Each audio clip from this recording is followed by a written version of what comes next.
2년 전부터 요통으로 고생해왔다는 환자입니다. 수술 외에는 안 받아본 치료가 없을 정도인데요.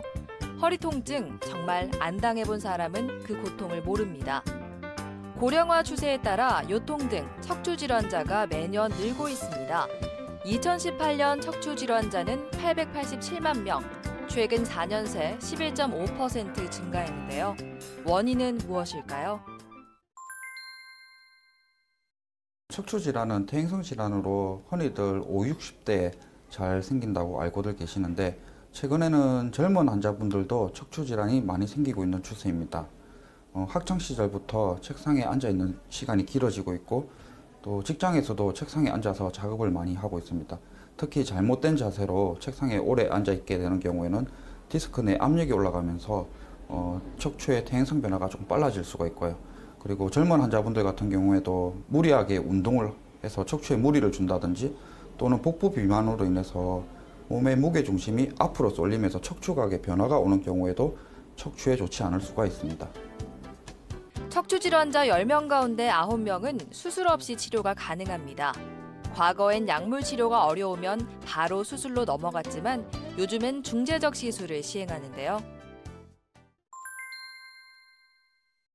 증상이 지속된다든지 또는 엉치가 아프다든지 다리가 당기고 저리는 것과 같은 신경학적 증상이 동반되는 경우에는 단순 요통이 아닐 경우가 많고요. 이럴 경우에는 정밀 검사를 해보고 그 진단에 따라서 치료를 하게 되는데요. 초기의 디스크 같은 경우에는 이런 꼬리뼈 쪽에 바늘구멍을 낸 다음에 카테터를 삽입을 해서 그 디스크 주변에 있는 염증 물질들을 좀 씻어내고 유착을 풀어주고 치료제를 주입하는 신경성형술 등을 시행할 수가 있고요.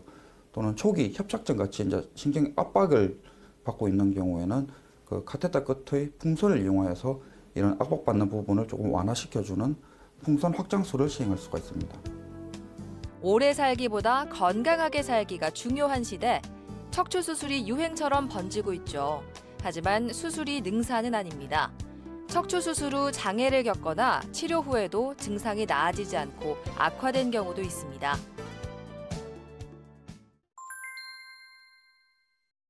디스크가 완전히 파열이 되어서 신경 압박이 심한 경우에는 갑작스러운 엉치 통증, 다리 통증 등으로 인해서 보행이 불가능할 정도로 극심한 통증이 오는 경우가 있고요.